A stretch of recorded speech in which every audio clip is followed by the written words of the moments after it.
नमस्कार दोस्तों। आज की कथा में मैं आपको जितिया व्रत की संपूर्ण कथा सुनाऊंगी। अगर आपको कथा अच्छी लगे तो वीडियो को लाइक, सब्सक्राइब और शेयर जरूर कीजिएगा। एक बार प्रेम से बोलिए जितिया माता की जय। जितिया व्रत माताएं अपनी संतान की दीर्घ आयु के लिए रखती हैं। यह एक निर्जला व्रत है जो कि अश्विन मास के कृष्ण पक्ष की अष्टमी को रखा जाता है। मान्यता है कि इस व्रत को पूरी श्रद्धा से करने और जितिया व्रत की कथा को पढ़ने से महिलाओं के बच्चे खुशहाल होते हैं और उनकी आयु लंबी होती है। तो आइए सुनते हैं जितिया व्रत की पौराणिक कथा।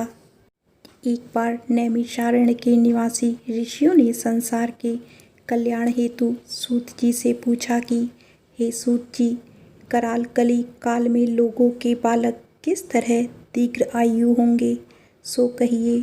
सूत जी बोले कि जब द्वापर का अंत और कलयुग का आरंभ था, उसी समय बहुत सी शोकाकुल स्त्रियों ने आपस में सलाह की कि क्या इस कली में माता के जीवित रहते पुत्र मर जाएंगे। जब वे आपस में कुछ निर्णय नहीं कर सकी, तब गौतम जी के पास पूछने के लिए गई। जब उनसे पास पहुंची तो उस समय गौतम जी आनंद के साथ बैठे थे। उनके सामने जाकर उन्होंने मस्तक झुकाकर प्रणाम किया। तत्पश्चात स्त्रियों ने पूछा कि हे प्रभु, इस कलयुग में लोगों के पुत्र किस तरह जीवित रहेंगे। इसके लिए कोई व्रत या तप हो, कृपया करके बताइए। इस तरह उनकी बात सुनकर गौतम जी बोले कि आपसे मैं वही बात कहूँगा जो मैंने पहले से सुन रखा है। गौतम जी ने कहा, जब महाभारत युद्ध का अंत हो गया और द्रोण पुत्र अश्वत्थामा के द्वारा अपने बेटों को मरा देखकर सब पांडव बड़े दुखी हुए, तो पुत्र के शोक से व्याकुल होकर द्रौपदी अपनी सखियों के साथ ब्राह्मण श्रेष्ठ धौम्य के पास गई और उसने धौम्य से कहा कि हे विपेंद्र, कौन सा उपाय करने से बच्चे दीर्घ आयु हो सकते हैं, कृपया करके ठीक ठीक कहिए। धौम्य बोले कि सतयुग में सत्य वचन बोलने वाला, सत्य आचरण करने वाला समदर्शी जीमूतवाहन नामक एक राजा था। एक बार वह अपनी स्त्री के साथ अपने ससुराल गया और वहीं रहने लगा। एक दिन आधी रात के समय पुत्र के शोक से व्याकुल कोई स्त्री रोने लगी, क्योंकि वह अपने बेटे के दर्शन से निराश हो चुकी थी। उसका पुत्र मर चुका था। वह रोती हुई कहती थी कि हाय, मुझ बूढ़ी माता के सामने मेरा बेटा मर जा रहा है। उसका रुदन सुनकर राजा जीमूतवाहन का तो मानो हृदय विदीर्ण हो गया।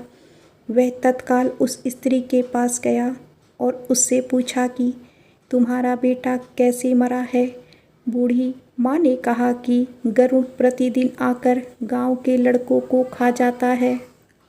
इस पर दयालु राजा ने कहा कि माता, अब तुम रो मत, आनंद से बैठो, मैं तुम्हारे बच्चे को बचाने का यत्न करता हूँ। ऐसा कहकर राजा उस स्थान पर गया जहाँ गरुड़ आकर प्रतिदिन मांस खाया करता था। उसी समय गरुड़ भी उस पर टूट पड़ा और मांस खाने लगा।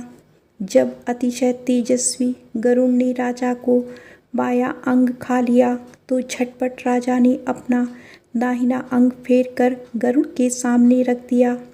यह देखकर गरुड़ जी ने कहा कि तुम कोई देवता हो, कौन हो, तुम मनुष्य तो नहीं जान पड़ते। अच्छा, अपना जन्म और कुल बताओ। पीड़ा से व्याकुल मन वाले राजा ने कहा कि हे पक्षीराज, इस तरह के प्रश्न करना व्यर्थ है। तुम अपनी इच्छा भर मेरा मांस खाओ। यह सुनकर गरुड़ रुक गए और बड़े आदर से राजा के जन्म और कुल की बात पूछने लगे। राजा ने कहा, मेरी माता का नाम है शैव्या और मेरे पिता का नाम है शालिवाहन। सूर्य वंश में मेरा जन्म हुआ है और जीमूतवाहन मेरा नाम है। राजा की दयालुता देखकर गरुड़ ने कहा कि हे महाभागे, हे महाभाग, तुम्हारे मन में जो अभिलाषा हो वह वर मांगो।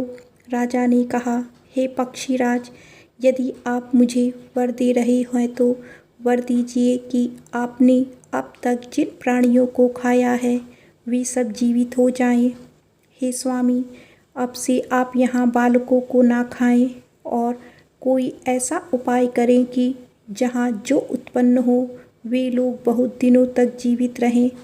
धौम्य ऋषि ने उन स्त्रियों से कहा कि पक्षीराज गरुड़ राजा को वरदान देकर स्वयं अमृत के लिए नागलोक चले गए। वहाँ से अमृत लाकर उन्होंने उन मरे मनुष्यों की हड्डियों पर बरसाया। ऐसा करने से सब लोग जीवित हो गए जिनको कि पहले गरुड़ ने खाया था। राजा के त्याग और गरुड़ की कृपा से वहाँ वालों का बहुत कष्ट दूर हो गया। उस समय राजा के शरीर की शोभा दूनी हो गई थी। राजा की दयालुता देखकर गरुड़ ने फिर कहा कि मैं संसार के कल्याण हेतु एक और वरदान दूंगा। आज अश्विन कृष्ण सप्तमी से रहित शुभ अष्टमी तिथि है। आज ही तुमने यहाँ की प्रजा को जीवन दान दिया है। हे वत्स, अब से यह दिन ब्रह्म भाव से हो गया है, जो मूर्ति भेद से विविध नामों से विख्यात है। वहीं त्रिलोक्य से पूजित दुर्गा अमृत प्राप्त करने के अर्थ में जीवित पुत्रिका कहलाई है। सो इस तिथि को जो स्त्रियां उस जीवित पुत्रिका की और कुश की आकृति बनाकर तुम्हारी पूजा करेंगे तो दिनों दिन उनका सौभाग्य बढ़ेगा और वंश भी बढ़ोतरी होती रहेगी। हे महाभाग्य, इस विषय में विचार करने की भी आवश्यकता नहीं है। हे राजन, सप्तमी से रहित और उदया तिथि की अष्टमी को व्रत करें, यानी सप्तमी विद अष्टमी जिस दिन हो उस दिन व्रत ना करें। शुद्ध अष्टमी को व्रत करें और नवमी में पारण करें। यदि इस पर ध्यान ना दिया गया हो तो फल नष्ट हो जाएगा और सौभाग्य तो अवश्य नष्ट हो जाएगा।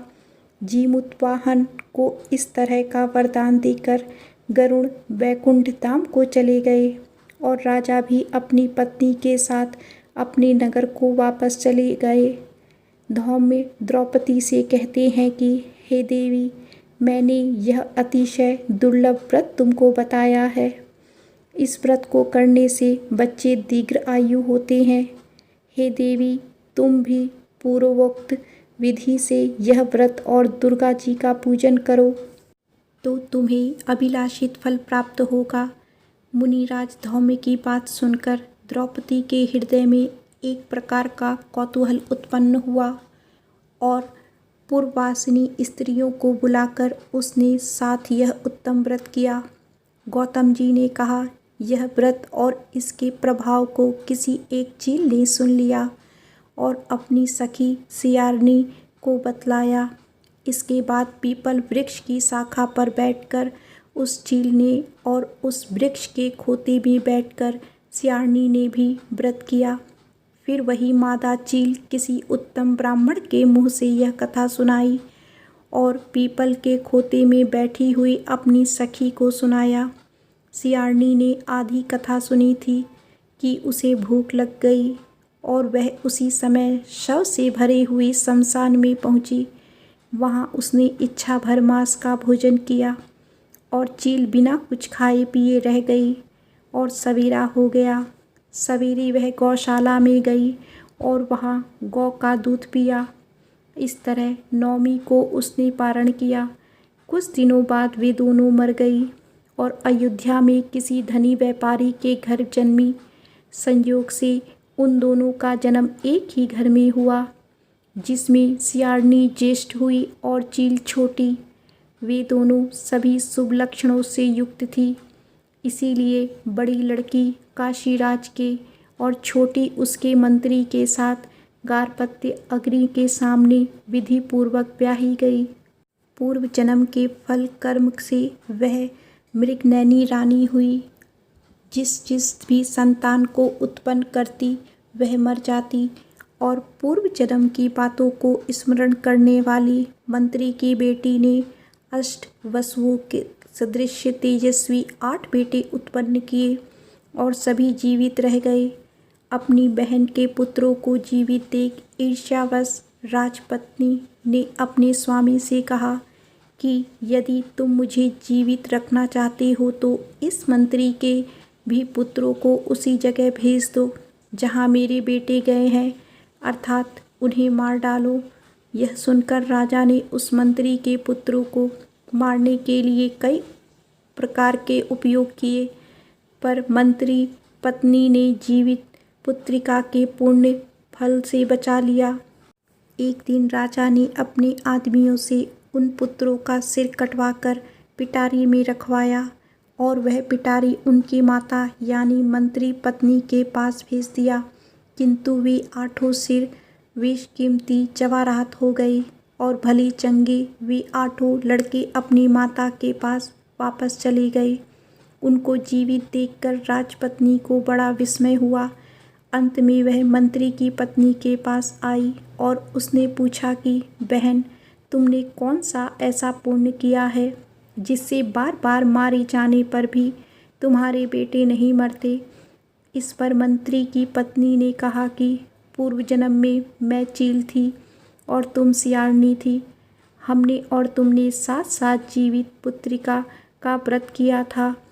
तुमने व्रत के नियमों का भली भांति पालन नहीं किया था और मैंने किया था। इसी दोष से हे बहन, तुम्हारे बेटे नहीं जीते हैं। और राजरानी, अब भी तुम उस जीवित पुत्रिका व्रत को करो तो तुम्हारे बेटे दीर्घ आयु होंगे। मैं तुमसे सच सच कह रही हूँ। उसके कथन अनुसार रानी ने व्रत किया। तभी से उसके कई बेटे सुंदर और दीर्घ आयु होकर बड़े बड़े राजा हुए। सूची कहते हैं कि सब प्रकार का आनंद देने वाला मैंने यह दिव्य व्रत बतलाया।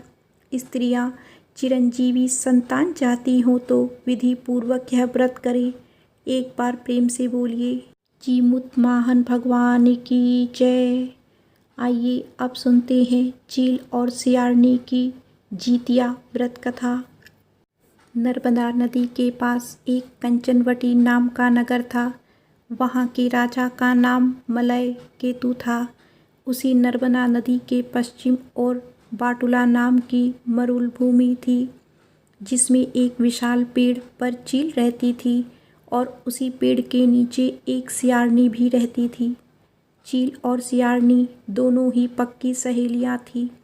कुछ महिलाओं को जीतिया व्रत करते देखकर चील और सियारनी ने यह व्रत करने का संकल्प लिया और दोनों ही भगवान श्री जीमुत वाहन की पूजा और व्रत करने का प्रण ले लिया।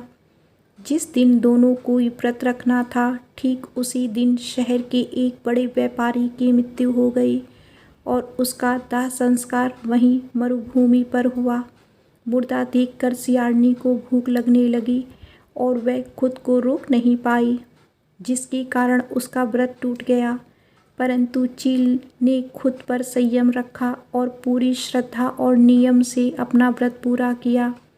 उस सियारनी ने तो मुर्दा खाया था, इसीलिए उसका व्रत खंडित हो गया। वह सियारनी मुर्दा घाट पर से एक हड्डी उठा कर ले आती है और वह अपने माद में छिपाकर धीरे धीरे रात को खाने लगती है। तब चील ने सियारनी से कहा कि हे सियारनी बहन, तुम क्या खा रही हो? कट कट की आवाज़ आ रही है। तब सियारनी ने कहा, हे चील बहन, मैं क्या बताऊं, दिन भर से भूखी हूँ और रात को भी भूखे रहना पड़ रहा है। मैं करवट बदल रही हूँ तो मेरी हड्डियाँ कट कट बोल रही हैं। मैं कुछ खा थोड़े ही रही हूँ। यह सुनकर चील ने कहा, हो सकता है बहन तुम्हारी हड्डियाँ ही बोल रही हो। उस चील ने सोचा कि उसकी बहन सियारनी सत्य बोल रही है। इस प्रकार से सुबह होती है और चील ने अपना पारण पूरा किया। चील ने तो अपना व्रत पूरा किया था, इसीलिए उसके बच्चे जियाक्षय हो गए और वहाँ पर सियारनी ने अपना व्रत भंग कर लिया था और उसने हड्डी खा लिया था, तो उसके पुत्र मुआक्षय हो गए, अर्थात मृत्यु को प्राप्त हो गए। और वहाँ पर चील अपने बच्चों के साथ आनंद पूर्वक रहने लगी। कुछ समय बाद इन दोनों की मृत्यु हो गई। अगले जन्म में दोनों सहेलियों ने पुत्री के रूप में एक ब्राह्मण परिवार में जन्म लिया। उनके पिता का नाम भास्कर था। चील बड़ी बहन और सियारनी छोटी बहन बनी। बड़ी बहन का नाम शीलावती रखा गया और उसका विवाह बुद्धिसेन के साथ हो गया। छोटी बहन का नाम कपूरावती रखा गया और उसका विवाह उस शहर के राजा मलाय केतु से हुए और छोटी बहन कंचनवटी नगर की रानी बन गई। अब भगवान जीमूतवाहन के आशीर्वाद से बड़ी बहन शीलावती को 7 पुत्र प्राप्त हुए, लेकिन कपूरावती के पुत्र जन्म लेते ही खत्म हो जाते थे। कुछ साल बाद शीलावती के 7 पुत्र बड़े हो गए और राजा ने दरबार में काम करने लगे। उन्हें देखकर कपूरावती के मन में ईर्ष्या और जलन की भावना उत्पन्न हो गई। इस ईर्ष्या की भावना से कपूरावती ने राजा से कहा, शीलावती के 7 बेटों के सर कटवा दीजिए। फिर उन 7 सरों को साथ में बर्तन में ढक कर रख दिया। यह देखकर भगवान जीमूतवाहन ने मिट्टी की सहायता से 7 भाइयों के सर बनाए और सभी सिरों को धड़ से जोड़कर उस पर अमृत छिड़क दिया, जिसके कारण वे 7 भाई फिर से जीवित हो गए और घर लौट आए। रानी ने जो सिर कटे सर भिजवाए थे वह सब फूल बन गए। कपूरावती समाचार पाने को बहुत व्याकुल थी, लेकिन जब उसे इस बात का पता चला तो वह अपनी बड़ी बहन के घर गई और वहाँ सबको जीवित देखकर आश्चर्य में पड़ गई और बेहोश हो गई। जब कपूरावती होश में आई तो उसने अपनी बड़ी बहन से यह सारी बातें बताई। भगवान जीमूतवाहन की कृपा से बड़ी बहन को पूर्व जन्म की सारी बातें याद आ गई और वह अपनी छोटी बहन को उसी पेड़ के नीचे लगातार पूर्व जन्म की सारी बातें सुनाई, जिसे सुनकर कपूरावती फिर से बेहोश हो गई और मर गई। जब राजा तक इस बात की सूचना मिली, उन्होंने उसी जगह पर पेड़ के नीचे कपूरावती का दाह संस्कार कर दिया। बड़ी बहन इस जन्म में भी अपने पुत्रों के साथ सुखी पूर्वक रहने लगी और अपना जीवन व्यतीत करते हुए वृद्धावस्था में भगवान को प्रिय हो जाती है और मृत्यु को प्राप्त होती है। अगले जन्म में फिर से छोटी बहन जो सियारनी थी उसने जन्म लिया और उसे वह सारी बातें याद थी। इस जन्म में उसने भगवान जीमूतवाहन की पूजा की और ज्योतिया व्रत का व्रत किया। इसके फल से उसे पुत्र रत्न की प्राप्ति हुई। उसके सारे पाप मिट गए और वह पुत्रवती हो गई। इस जन्म में वह अपना जीवन आनंद पूर्वक बिताने लगी। तो एक बार प्रेम से बोलिए, जीमूतवाहन भगवान की जय, जीतिया माता की जय। आइए अब श्रवण करते हैं जीतिया व्रत की दूसरी कथा, जिसको सुनने मात्र से ही आपकी सभी मनोकामनाएं पूरी होगी और संतान की लंबी आयु प्राप्त होगी। एक समय की बात है, समस्त शिवगण कैलाश पर्वत पर स्थित शिवजी और माता पार्वती के पास आते हैं और उन्हें प्रणाम करके पूछने लगते हैं कि हे भोलेनाथ, हे माता पार्वती, आज हम आपके पास जीतिया व्रत का महात्म्य सुनने के उद्देश्य से आए हैं। यह जीतिया व्रत क्या है और इस व्रत को करने से कौन सा फल प्राप्त होता है? आज हमने पृथ्वी लोक पर विचरण करते समय एक आश्चर्यजनक घटना देखा कि एक बूढ़ी स्त्री अपनी गोद में अपने जवान पुत्र की मृत शरीर को लेकर विलाप कर रही थी। तभी उसने जीतिया माँ को सौगंध दी कि अगर उसने सच्चे मन से जीतिया का व्रत किया है तो उसका पुत्र जीवित हो जाए। हे भोलेनाथ, हे माता पार्वती, तभी हमने देखा कि आश्चर्यजनक रूप से उस बूढ़ी स्त्री का पुत्र जीवित हो उठा और वहाँ उपस्थित सभी लोग जीतिया माता की जय जयकार करने लगे। शिवजी ने कहा, हे मेरे प्रिय गणों, आज तुम सबने संसार के कल्याण के उद्देश्य से जीतिया व्रत के उत्तम महात्म्य को सुनने की इच्छा प्रकट की है। इस महात्म्य को सुनने मात्र से लोगों के संपूर्ण पाप नष्ट हो जाएंगे। इस व्रत को सुनने वाला कभी दरिद्र नहीं होता। इसे सुनने से ही जितिया व्रत पूर्ण होता है, जिससे प्रसन्न होकर जितिया माता स्त्रियों को सदा पुत्रवती रहने का आशीर्वाद देती हैं। तो आज मैं आपको जितिया व्रत की उत्तम कथा को सुनाने जा रहा हूँ। इसे पूरी श्रद्धा तथा भक्ति भाव से पूरा अवश्य सुनिएगा, तब समस्त शिवगण शिव पार्वती जी के संवाद को सुनने लगे। प्रेम से बोलिए जीमूत वाहन भगवान की जय। दो बहनें थीं, एक का नाम था मंगला और दूसरी का नाम था सुमंगला। दोनों का भाग्य अलग अलग था। मंगला गरीब और बहुत दुखी रहती थी, सुमंगला अमीर थी और हमेशा सुखी रहती थी। दोनों एक ही गांव में रहती थी। मंगला सुमंगला के घर में काम करती थी, साफ सफाई करती थी, खाना बनाती थी और जो खाना बच जाता था वह खाना मंगला सुमंगला को देती थी। इसी तरह मंगला का घर चलता था। समय बीतता गया, दोनों के बच्चे थे। मंगला को 2 पुत्र थे और सुमंगला को भी 2 पुत्र थे।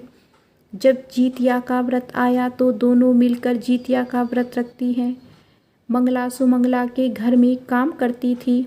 व्रत के दिन मंगला ने सुमंगला के घर जो चावल फटका था, अर्थात जिस चावल को साफ किया था, उसमें से जो खुदरी निकला वह अपने लिए रख ली और साफ चावल सुमंगला को दे दिए। फिर मंगला साग को चुनती है और पत्तियों को डंठल से अलग करती है। बढ़िया साग सुमंगला के लिए रखती और जो डंठल था वह अपने लिए रखी। अब मंगला ने सुमंगला के घर सारा खाना बना दिया और अपने घर बची हुई खुदरी और साग की डंठल लेकर गई बनाने के लिए। खुदरी का चावल और डंठल का साग बनाकर वह खाना अपने बच्चों को खिलाई और खुद भी खाई। इसके बाद मंगला सोने चली गई। आधी रात में एक बूढ़ी स्त्री उसके घर पर आकर दरवाज़ा खटखटाती है। तो मंगला पूछती है, कौन है? तब बुढ़िया माई बोलती है, बेटा हम हैं। मंगला उठकर दरवाज़ा खोलती है और पूछती है, अम्मा आप कौन हैं और आपको क्या चाहिए? इतनी रात में आप यहाँ किस लिए आई हैं? बुढ़िया माई बोलती है, बेटा मुझे बहुत भूख लगी है, कुछ खाने को दे दो। मंगला उसे घर के अंदर ले आती है और कहती है, हम लोग बहुत गरीब हैं, आज मैंने खुदरी का चावल और डंठल का साग बनाया है, क्या आप खाएंगी? तो बुढ़िया माई कहती है, हाँ क्यों नहीं खाऊंगी, हमें बहुत भूख लगी है, हमें जो कुछ भी दे दोगी मैं वही खा लूँगी। मंगला अंदर जाकर खुदरी का चावल और साग डंठल वाला लाती है और बुढ़िया माई को खाने के लिए देती है। बुढ़िया माई खाना खाने के बाद कहती है, मुझे अच्छे से कुछ दिखाई नहीं देता, इतनी रात के अंधेरे में मैं अपने घर कैसे जाऊंगी? तो मंगला कहती है, कोई बात नहीं, आप यहीं पर सो जाइए, सुबह अपने घर चले जाइएगा। तो बुढ़िया माई मंगला के घर में सो जाती है। थोड़ी देर बाद उठकर बुढ़िया माई बोलती है, बेटा मेरा पेट दर्द हो रहा है, मुझे शीघ्र शंका लगी है, कहाँ करूँ? तो मंगला कहती है, मेरे घर में बाथरूम नहीं है, इसीलिए आप उधर कोने में कर लीजिए। बुढ़िया माई पूछती है, बेटा भर भर करे या छर छर करे? मंगला नींद में थी तो वह कहती है, माताजी भर भर कर दो, मैं सुबह साफ कर दूंगी। फिर थोड़ी देर बाद बूढ़ी अम्मा पूछती है कि बेटा मैं अपने हाथ साफ कहाँ करूँ? तो मंगला कहती है, आप मेरी सर में अपने हाथ साफ कर लीजिए। अब जब सुबह होती है तो मंगला को यह सब सपने जैसा लगता है कि सोते समय मुझे कोई सपना आया होगा। वह ज़्यादा कुछ नहीं सोचती और नदी में नहाने के लिए चली जाती है। जब वह नदी में नहाती है और अपने बाल को धोती है तो उसके बालों से होते हुए जो पानी बहता है वह सोने का पानी होता है। आसपास की सभी महिलाएं यह देखकर चकित हो जाती हैं और कहती हैं, मंगला तुम्हारे बालों से तो सोने का पानी गिर रहा है, क्या बात है? फिर क्या था? उसे रात की सारी बात याद आ जाती है और वह दौड़कर अपने घर को भागती है, यह सोचकर कि उसका घर दीर्घ शंखा से गंदा हुआ होगा, पहले उसको साफ करना होगा। जब वह अपने घर में जाती है तो देखती है कि घर के हर कोने में ढेर सारा सोना बिखरा पड़ा है। यह देखकर मंगला बहुत खुश हो जाती है और सोचती है कि जीमूतवाहन भगवान की कृपा से जो मेरे घर रूप धारण करके आए थे और मुझे इतना आशीर्वाद दिया, अब मंगला धनवान हो गई थी। अब मंगला सुमंगला के घर जाना और काम करना बंद कर देती है।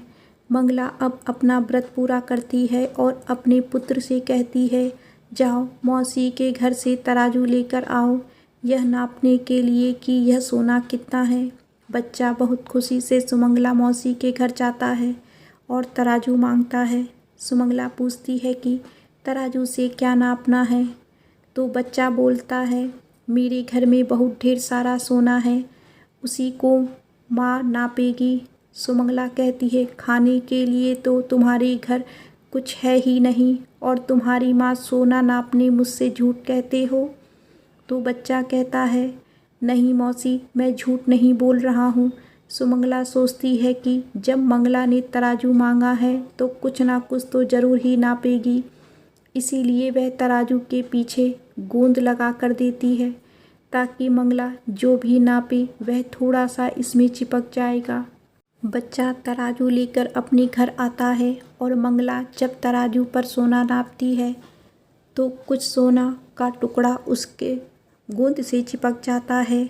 जब बालक तराजू लौटने जाता है तो सुमंगला उसको उलट पुलट कर देखती है तो उसे तराजू में सोना लगा हुआ मिलता है। सुमंगला सोचती है उसके घर में ज़रूर कहीं से सोना आया है, इसीलिए वह कहीं दिन से काम पर नहीं आ रही है। सुमंगला उसके घर जाकर देखती है कि यह सोना कहाँ से आया है।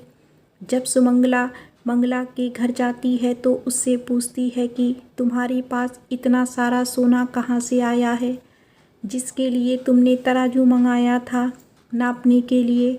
मंगला उस रात की सारी कहानी अपनी बहन सुमंगला को बताती है। मंगला का मन एकदम सच्चा था, इसीलिए वह सब कुछ बता देती है। लेकिन सुमंगला के मन में लालच आने लगा और ईर्ष्या होने लगी कि मंगला के पास हमसे ज़्यादा धन आ गया है। अब अगले साल जीतिया में मैं भी खुदरी का चावल और डंठल का साग बनाऊंगी। साल भर बीता, फिर अगले साल जीतिया का व्रत दोनों बहनों ने रखा। सुमंगला के पास हर तरह का सुख था और धन भी था, फिर भी वह जीतिया के दिन चावल फटक कर साफ चावल फेंक देती है और खुदरी अपने पास रख लेती है। साग को तोड़कर पत्तियां फेंक देती है और डंठल अपने पास रख लेती है और वही बनाती है। पूजा पाठ करके सोने चली गई। फिर आधी रात में उसके घर में भी बूढ़ी अम्मा आई और दरवाज़ा खटखटाती है। सुमंगला इतना इंतज़ार तो कर रही थी, वह तुरंत दरवाज़ा खोलकर बूढ़ी अम्मा को अपने घर के अंदर ले आती है।